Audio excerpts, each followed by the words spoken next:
నమస్కారం అండి. ఇవాళ పోస్టల్ బ్యాలెట్ కౌంటింగ్ గురించి మాట్లాడుకుందాము.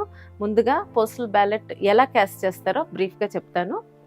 ఓటర్ మనకి ఈసారి ఫెసిలిటేషన్ సెంటర్కి వెళ్ళి వేశారండి. ఆ సెంటర్కి వెళ్ళినప్పుడు వాళ్ళకి 2 ఫామ్స్ 2 కవర్స్ ఇచ్చారు. సో ఈ ఫామ్స్లో ఫస్ట్ డిక్లరేషన్ ఫామ్లో సీరియల్ నెంబర్ అంటే వాళ్ళ ఓటర్ ఐడి నమోదు చేస్తారు. ఇక్కడ ఓటర్తో సంతకం తీసుకుంటారు. ఇక్కడ ఆ అటెస్టింగ్ ఆఫీసర్ సిగ్నేచర్ ఉంటుంది, ఆయన డెసిగ్నేషన్ ఉంటుంది, అడ్రస్ అవి ఇక్కడ రాస్తారు. తర్వాత అలాగే ఈ సీరియల్ నెంబర్ ఇక్కడ కవర్ మీద కూడా రాస్తారు. నెక్స్ట్ ఇంకొక ఫామ్ బ్యాలెట్ పేపర్. ఇది ఖాళీ బ్యాలెట్ పేపర్ ఇస్తారు. ఇది ఓటర్ లోపలికి తీసుకెళ్ళి చెక్ మార్క్ కానీ క్రాస్ మార్క్ కానీ ఏదైనా ఆ బాక్స్ లోపలే క్లియర్గా బ్యాలెట్ చేయాలి. ఈ బ్యాలెట్ పేపర్ని ఈ చిన్న కవర్లో పెడతారు. పెట్టాక ఇందాక సీరియల్ నెంబర్ సరి చూసుకోవాలి. ఆ తర్వాత ఇవన్నీ ఈ పెద్ద కవర్లో పెడతారు. ఈ పెద్ద కవర్లో పెట్టి ఇక్కడ కూడా సిగ్నేచర్ చేయాలి. సో ఇవి ప్రక్రియ ఎలా ఉంటుందంటే, ఫస్ట్ ఈ బ్యాలెట్ పేపర్ తీసుకున్నారు కదా, దాని మీద ఓట్ వేసేసాము. దీన్ని తీసి ఈ కవర్లో పెడతాము. లోపల పెట్టేసి సీల్ చేసేసేయాలి. దీన్ని గమ్తో సీల్ చేసేస్తారు గమ్తో. తర్వాత ఈ డిక్లరేషన్ పేపర్ విడిగా ఈ పెద్ద కవర్ తీసుకొని దీని లోపల పెడతారు. ఈ లోపల పెట్టేశాక దీన్ని కూడా గ్లూతో బయట సీల్ చేసేస్తారు. ఇదిగోండి ఇక్కడ గమ్తో సీల్ చేసేసి ఇక్కడ సిగ్నేచర్ వేస్తారు. ఇది మీ పోస్టల్ బ్యాలెట్. ఈ విధంగా మీకు అందుతుంది. పోస్టల్ బ్యాలెట్ కౌంటింగ్ రోజు ఏజెంట్స్ మీరు 6 గంటల కల్లా కౌంటింగ్ హాల్కి చేరుకోవాలండి. మీతో పాటు ఫామ్ 18, అలాగే మీకు వచ్చిన ఐడి బ్యాడ్జ్, దాని మీద టేబుల్ నెంబర్ ఉంటుంది, ఎక్కడ వెళ్ళి కూర్చోవాలో చెప్పి నిర్ధారించబడిన ప్లేస్లో. తర్వాత పెన్ను, పేపరు నోట్ చేసుకోవడానికి, అలాగే మీరు ఫుడ్ ఏం తినాలో తినేసేయండి, ట్యాబ్లెట్స్ వేసుకోండి. ఇంకా సెల్ ఫోన్స్ ఏమి తీసుకువెళ్ళద్దు. తీసుకొని కౌంటింగ్ హాల్కి వెళ్ళిపోండి. మీరు ఎలక్షన్ ఏజెంట్ కానీ క్యాండిడేట్ కానీ ఉన్నప్పుడే ఆ స్ట్రాంగ్ రూమ్స్ తెరుస్తారనమాట. మీ ఎదురుగా తెరిచి అప్పుడు పోస్టల్ బ్యాలెట్ ట్రంక్స్ అన్ని తీసుకొస్తారు. సో ఆ ప్రక్రియ అయ్యాక ఇప్పుడు మీరు ఎమ్మెల్యే అనుకోండి, అసెంబ్లీ కాన్స్టిట్యున్సీ అయితే ఈవీఎంఎల్ కౌంటింగ్ చేసే రూమ్లోనే పక్కన 4 టేబుల్స్ వేసి పోస్టల్ బ్యాలెట్స్ అక్కడే కౌంట్ చేస్తారు. మిమ్మల్ని ఒక అసిస్టెంట్ సూపర్వైజర్ చూస్తారు. అదే ఎంపీకి అనుకోండి, పక్కన ఒక హాల్ ఉంటుంది. ఆ హాల్లో అచ్చంగా పోస్టల్ బ్యాలెట్స్ కౌంట్ చేస్తారు. అక్కడ కూడా మీకు ఎన్ని బ్యాలెట్స్ పడినాయో పోస్టల్ బ్యాలెట్స్ దాన్ని బట్టి అప్పుడు 14 టేబుల్స్ వరకు వేసి కౌంటింగ్ జరుగుతుంది. సో ఇప్పుడు మనం ఎంపీది సెటప్ ఎలా ఉంటుందో ఒకసారి చూద్దాం. సో ఈ లోపలికి వెళ్ళాక ఇదే రూము, 14 టేబుల్స్ ఉంటాయి, ఒక రెడ్ ఫెన్స్ ఉంటుంది. ఈ ఫెన్స్ బయటే మీరు కౌంటింగ్ ఏజెంట్స్ ఇక్కడ కూర్చొని ఉంటారు. లోపల ఈ టేబుల్స్లో ముఖ్యంగా పోస్టల్ బ్యాలెట్స్ని రిటర్నింగ్ ఆఫీసర్ సూపర్వైజ్ చేస్తారు. ఆయన చూసుకుంటారు. ఒక్కొక్క టేబుల్ దగ్గర 2 కౌంటింగ్ సూపర్వైజర్స్, ఒక అబ్జర్వర్, ఒక మైక్రో అబ్జర్వర్ ఉంటారు. ఇక్కడ అబ్జర్వర్ చాలా జాగ్రత్తగా అన్ని ఫిల్మ్ చేస్తారు. ఆయనకు చాలా ఎక్కువ రోల్ ఉంటుంది, అన్నీ నోట్ చేసుకుంటా ఉంటారు పేపర్ మీద కూడా. సో ఇది సెటప్ ఉంటుంది.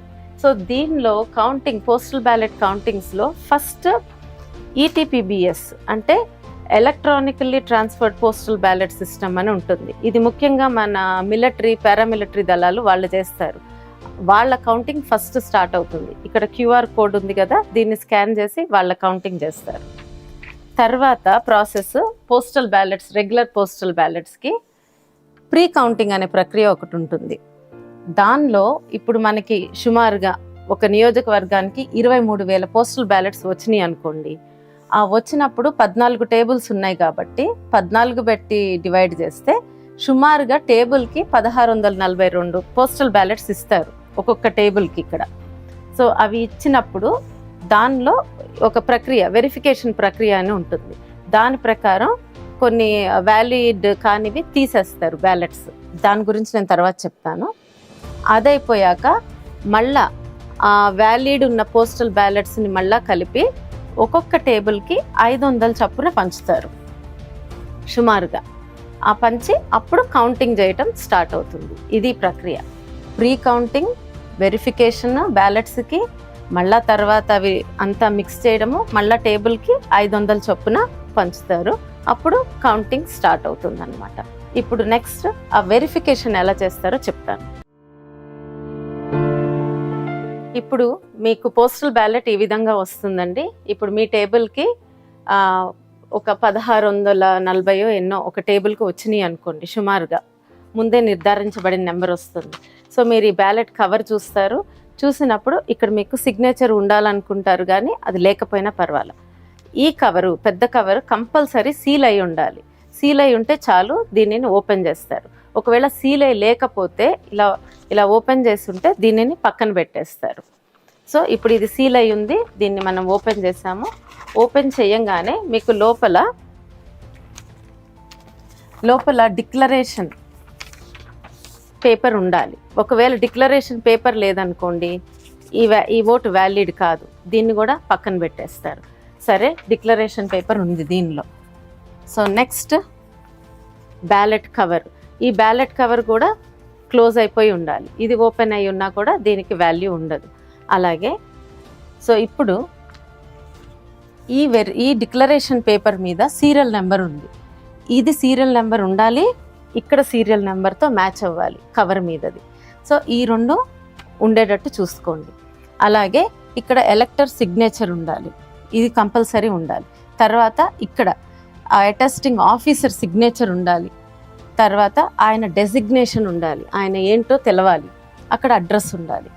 ఇవన్నీ ఉంటే ఇక్కడ సీరియల్ నెంబర్ మ్యాచ్ అయ్యి, ఓటర్ సంతకము, అటెస్టింగ్ ఆఫీసర్ సంతకము, ఆయన డెసిగ్నేషను, ఇవి ఉంటే ఈ బ్యాలెట్ వ్యాలిడ్ బ్యాలెట్.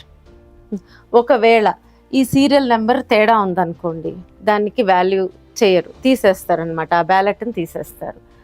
సో ఇది అయిపోయిన తర్వాత ఈ కవర్ ఓపెన్ చేసే ముందు సరే ఇవన్నీ తీసేస్తారు. ఇప్పుడు ఇది రిజెక్ట్ అయిన కవర్ అనుకోండి, ఇలా ఓపెన్ అయ్యుండి దీన్ని పక్కన పెడతారు. అలాంటి కవర్స్ అన్నీ విడిగా ఒక బ్యాగ్లో వేసేసి సీల్ చేసేస్తారు, అంటే కంప్లీట్గా రిజెక్ట్ అయిపోయినాయి.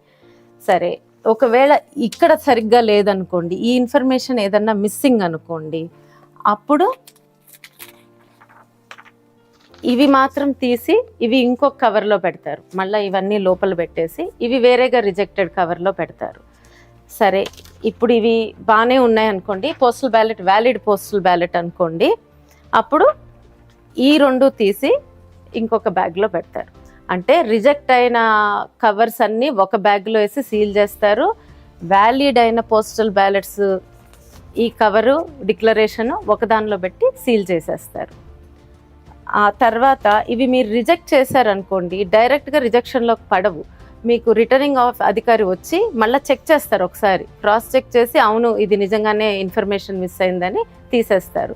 దీనిలో ఇప్పుడు ఒక మార్పు ఏమొచ్చిందంటే, ఇక్కడ ఇదివరకు సీల్ ఉండాల్సి వచ్చేది, గెజెటెడ్ ఆఫీసర్ సీల్ ఉండాలి. ఇప్పుడు ఆ సీల్ లేకపోయినా ఆయన సిగ్నేచరు, ఆయన డెసిగ్నేషన్ ఉంటే సరిపోతుంది మనకి. సో అలా ఉన్నా కూడా వ్యాలిడ్ అయ్యేసారి. ఇప్పుడు మీకు ఈ వ్యాలిడ్ పోస్టల్ బ్యాలెట్ ఉందండి. ఈ పోస్టల్ బ్యాలెట్స్ని మళ్ళీ అన్నీ గ్యాదర్ చేసుకుంటారు. గ్యాదర్ చేసుకొని 500 చొప్పున ఒక్కొక్క టేబుల్కి 14 టేబుల్స్కి ఇస్తారనమాట. ఇచ్చినాక మీరు ఇవి ఓపెన్ చేస్తారు. ఓపెన్ చేసినప్పుడు ఫస్ట్ సీరియల్ నెంబర్ ఉంది కదా ఇందాక చూసుకున్నట్టు, ఓపెన్ చేసినప్పుడు బ్యాలెట్ పేపర్ మీద క్లియర్గా క్యాండిడేట్ ఎదురుగా చెక్ మార్క్ కానీ క్రాస్ మార్క్ కానీ ఏదైనా మార్క్ ఉండొచ్చు, కాతే అది ఆ బాక్స్ లోపలే ఉండాలి. సో అలా ఉంటే ఆ పోస్టల్ బ్యాలెట్ వ్యాలిడ్ అన్నట్టు. ఎలాంటి పోస్టల్ బ్యాలెట్స్ వ్యాలిడ్ కాదో చెప్తాను. ఇప్పుడు రెండు క్యాండిడేట్స్ మధ్య పడినా, లేదా ఈ చెక్ మార్క్ ఇంకెక్కడన్నా బ్యాలెట్ పేపర్లో ఉన్నా వ్యాలిడ్ కాదు. అలాగే ఇక్కడ సిగ్నేచర్, ఓటర్ సంతకాలు పెట్టినా అది వ్యాలిడ్ కాదు. సో ఖచ్చితంగా ఆ బాక్స్ లోపలే, మనం ఏ క్యాండిడేట్ని చూసుకుంటున్నామో ఆ బాక్స్ లోపలే ఏదైనా మార్క్ ఉండాలన్నమాట. అప్పుడు ఆ పోస్టల్ బ్యాలెట్ వ్యాలిడ్ బ్యాలెట్ కింద వస్తుంది. ఈ విధంగా కౌంటింగ్ ప్రక్రియ అంటే ఆ బుట్టలు పెడతారు, ఎంతమంది క్యాండిడేట్స్ ఉంటాయో అంతమంది బుట్టలు పెట్టి ఎవరికి వచ్చిన ఓటుని ఆ బుట్టలో వేస్తారు. చివరికి ఆ నెంబర్స్ అన్ని కౌంట్ చేస్తారు. మధ్యలో గ్యాప్ ఉండదండి, పోస్టల్ బ్యాలెట్ అయిపోయే వరకు కౌంటింగ్ కంటిన్యూ అవుతుంది. సో అయిపోయాక తర్వాత ఆ నెంబర్స్ని రిటర్నింగ్ అధికారి, అబ్జర్వర్ వెరిఫై చేసుకొని ఫామ్ 20లో కూడా ఇవే నమోదు చేస్తారు. నమోదు చేసి లాస్ట్లో డిక్లేర్ చేస్తారు. మీకు ఒక చిన్న విషయం ఏంటంటే, ఇప్పుడు ఈ కవర్స్ ఉన్నాయి కదా, ఎమ్మెల్యేకి అయితే పింక్ కలర్లో ఉంటాయి కవర్స్, అదే ఎంపీకి అయితే వైట్ కవర్స్ 2 ఉంటాయి. సో ఈ విధంగా పోస్టల్ బ్యాలెట్ కౌంటింగ్ ప్రక్రియ కంప్లీట్ అవుతుంది. ఈ ప్రక్రియలో మీకు ఏదైనా డౌట్స్ ఉంటే మీ సీనియర్ అధికారులని అడిగి తెలుసుకోండి. ఒకవేళ ఏమన్నా మార్పులు ఉన్నాయో లేదా ముందు తెలుసుకోండి. మీరు అసలు రూమ్లోకి వెళ్ళంగానే ఫస్ట్ రిటర్నింగ్ అధికారి మీకు చెప్తారు ఏ పోస్టల్ బ్యాలెట్స్ని వ్యాలిడ్ చేయొచ్చు, ఏ కాదు అనేది. అవి కాకుండా ముందే మీకు డౌట్స్ ఉంటే ఎలక్షన్ కమిషన్ ఆఫ్ ఇండియా ఇచ్చిన ఉత్తర్వుల్ని ఒకసారి చూసుకోండి. మీ సీనియర్స్ని అడిగి తెలుసుకోండి. ధన్యవాదాలు.